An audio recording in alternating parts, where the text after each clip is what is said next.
بسم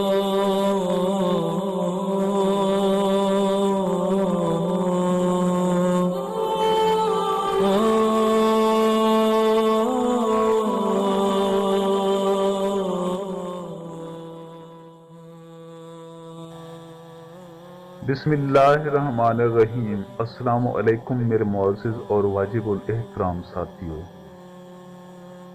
دوستو، ایک گاؤں کا مکھیا اور اس کا بیٹا سفر کر رہے تھے۔ ایک جگہ شاہی لشکر خیمہ زن تھا۔ جب یہ دونوں وہاں پہنچے تو سپاہیوں کی سج دھج اور بادشاہ کا کروفر دیکھ کر لڑکے پر ہیبت طاری ہو گئی۔ وہ کبھی زری کمربند غلاموں کو دیکھتا تھا، کبھی نیزہ بردار سپاہیوں کو۔ دوسری طرف مکھیا کی حالت اس سے بھی زیادہ خراب تھی۔ اس پر لرزہ طاری ہو گیا، یہاں تک کہ وہ بھاگ کر ایک جگہ پر چھپ گیا۔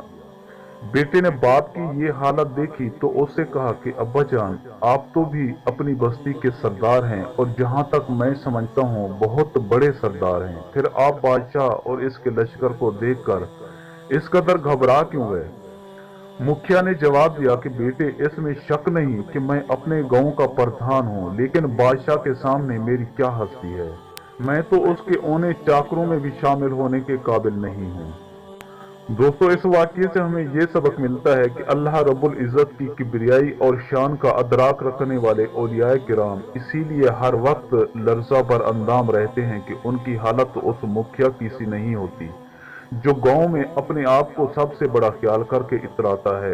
اور اس واقعے سے یہ بھی پتہ چلتا ہے کہ انسان کو اپنے اوپر اتنا غرور نہیں کرنا چاہیے۔ دوستو، میں امید کرتا ہوں کہ آپ کو میری یہ ویڈیو اچھی لگی ہو۔ اگر آپ کو میری یہ ویڈیو اچھی لگے تو پلیز آپ میرے چینل کو سبسکرائب اور اس ویڈیو کو لائک ضرور کیجیے، اور اپنی قیمتی آراء کا اظہار نیچے کمنٹ سیکشن میں کرنا مت بھولیے۔ شکریہ، خدا حافظ۔